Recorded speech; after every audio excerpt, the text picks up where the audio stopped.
بسم اللہ الرحمن الرحیم۔ آج کی ہماری عربی گرامر کی چوتھی کلاس میں چوتھا سبق ہم پڑھیں گے۔ یہ ہے مرکب توصیفی، جس کو ہم دوسرے الفاظ میں موصوف صفت بھی کہہ سکتے ہیں۔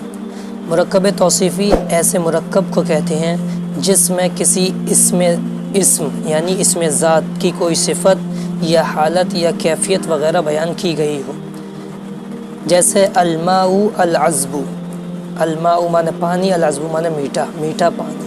تو الماء یہ اسم ہے، اس کی صفت بیان کی گئی ہے میٹھا ہونا، تو العذب یہ اس کی صفت ہے۔ ایسے ہی الہواء البارد، الہوا اسم ہے، اس کے معنی ہوا، اور اس کی صفت بیان کی گئی ہے البارد، ٹھنڈی ہوا۔ اسی طرح سے الولد المجتہد، الولد لڑکا اسم ہے، اس کی صفت بیان کی گئی ہے المجتہد، محنتی۔ اسی طرح سے محمود الخطیب، محمود ایک اسم ہے، نام ہے، اس کی صفت بیان کی گئی ہے الخطیب، کہ مقرر محمود وغیرہ۔ یہ موصوف صفت کہلاتا ہے۔ اس میں یہاں پر اسم ذات پر چھوٹا سا ایک بنا ہوا ہے، اس کے معنی ہے اسم ذات سے مراد وہ لفظ ہے جو کسی چیز کے محض وجود کو بتائے، جیسے اوپر کی مثالیں الہواء، الماء، الولد، محمود، کہ یہ پانی، ہوا، لڑکا، محمود کے محض وجود اور ان کی ذات پر دلالت کرتے ہیں۔ یعنی ہوا کوئی چیز ہے، پانی کوئی چیز ہے، محمود کوئی چیز ہے، الولد ایک لڑکا ہے، ان کے وجود پر یہ اسم دلالت کرتے ہیں، ان کو اسم ذات کہتے ہیں۔ مرکب توصیفی کا پہلا جز موصوف اور دوسرا صفت کہلاتا ہے۔ موصوف ہمیشہ اسم ذات اور صفت عام طور سے اسم صفت ہوا کرتی ہے، یعنی موصوف جو ہوگا وہ ہمیشہ اسم ذات ہوگا، لیکن صفت عام طور سے اسم صفت ہوگی۔ اسم صفت کس کو کہتے ہیں؟ نیچے دے رہے ہیں، اسم صفت کسی چیز کی اچھائی، برائی، حالت، کیفیت اور صفت پر دلالت کرتا ہے، جیسے العذب، البارد، المجتہد، الخطیب۔ تو یہ چاروں الفاظ حالت اور کیفیت کو بتا رہے ہیں کہ پانی کی حالت کیا، میٹھا ہے، ہوا کیسی ہے، ٹھنڈی ہے، لڑکا کیسا ہے، مجتہد ہے، محنتی ہے، اور محمود کیا ہے، خطیب ہے۔ تو یہ حالت اور کیفیت کو بتا رہے ہیں، یہ اسم صفت کہلاتے ہیں۔ اسم صفت کی 5 قسمیں ہیں۔ اسم فاعل جیسے عالم، اسم مفعول جیسے معلوم، صفت مشبہ جیسے علیم، اسم تفضیل جیسے عالم، اسم مبالغہ جیسے علام اور علامۃ۔ صفت عموماً انہی اسماء صفات سے لائی جاتی ہے، مگر کبھی صفت کے لیے جملہ یا شبہ جملہ بھی آتا ہے، یعنی صفت کبھی ایک ہی، یعنی عام طور سے ایک ہی لفظ سے آتی ہے، لیکن کبھی کبھی جملہ اور شبہ جملہ بھی موصوف کی صفت بن کر آتا ہے۔ اس کی تفصیل حصہ 2 میں آئے گی۔ یہ ساری باتیں اس میں صفت اور اس میں شبہ جملہ اور اس میں یہ سب آ گئے، ان کے پورے سبق آئیں گے، ہم پڑھیں گے۔ ابھی ہم موٹی سی بات یہ پڑھیں، موصوف صفت۔ مرکب توصیف یعنی موصوف اور صفت کے درمیان حسب ذیل باتوں میں پوری مطابقت ہوتی ہے، اور وہ یہ ہے: نمبر 1 اعراب میں، نمبر 2 تعریف اور تنکیر یعنی معرفہ اور نکرہ میں، نمبر 3 تذکیر اور تانیث میں، نمبر 4 واحد تثنیہ اور جمع میں۔ یہاں پر اعراب دیا ہے، اعراب دیکھیں۔ اعراب لفظ کی آخری حالت کو کہتے ہیں، اور یہ 4 ہیں: رفع، نصب، جر اور جزم۔ جر اسم کے ساتھ مختص ہے اور جزم فعل کے ساتھ، یعنی موصوف پر اگر رفع ہے تو صفت پر بھی رفع ہوگا، موصوف پر اگر زیر ہے، کسرہ ہے تو صفت پر بھی کسرہ ہوگا، موصوف پر اگر فتح ہے تو صفت پر بھی فتح ہوگا۔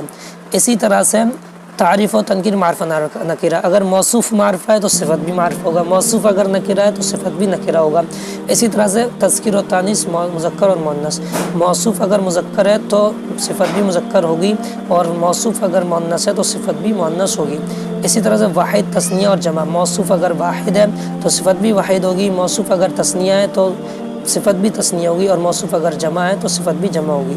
البتہ موصوف اگر کسی غیر عاقل کی جمع ہو تو صفت عام طور سے واحد مؤنث ہی آتی ہے، جیسے الشجرات الطویلۃ، یعنی اگر موصوف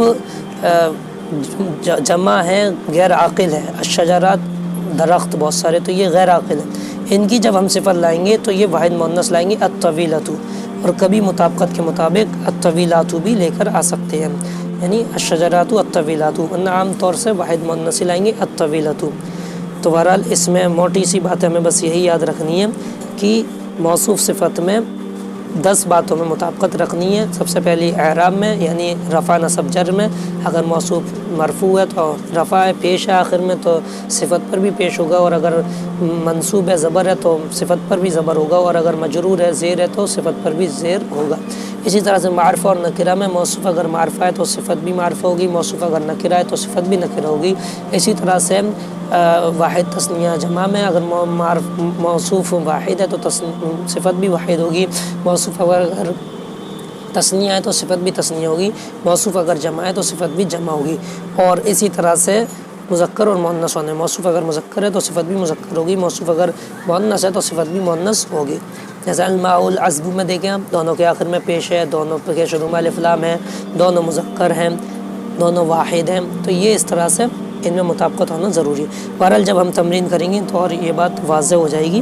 اور اس میں تھوڑی سی بات اور یہ دی ہے اعراب کے بیان میں کہ رفع کی علامت ضمہ اور نصب کی علامت فتحہ، یعنی ایک زبر یا دو زبر، اور جر کی علامت کسرہ، ایک زیر دو زیر، اور جزم حرکت کے نہ ہونے کو کہتے ہیں۔ یعنی بتائیں رفع کس کو کہتے ہیں، نصب کس کو کہتے ہیں، جر کس کو کہتے ہیں، جزم کس کو کہتے ہیں۔ رفع والے اسم کو مرفوع اور نصب والے اسم کو منصوب اور جر والے اسم کو مجرور کہتے ہیں۔ یعنی جس پر رفع ہے تو وہ مرفوع کہلائے گا، جس پر نصب ہے تو وہ منصوب کہلائے گا، جس پر جزم ہے تو وہ مجزوم کہلائے گا، اور جس پر جر ہے زیر ہے تو وہ مجرور کہلائے گا۔ فتحہ، ضمہ، کسرہ اعراب بالحرکات کہتے ہیں۔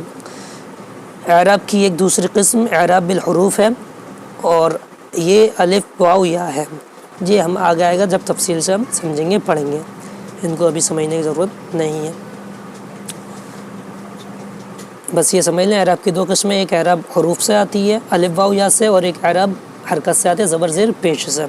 بقیہ جو اعراب بالحروف ہوتے ہیں وہ آئندہ ہم آگے سبق میں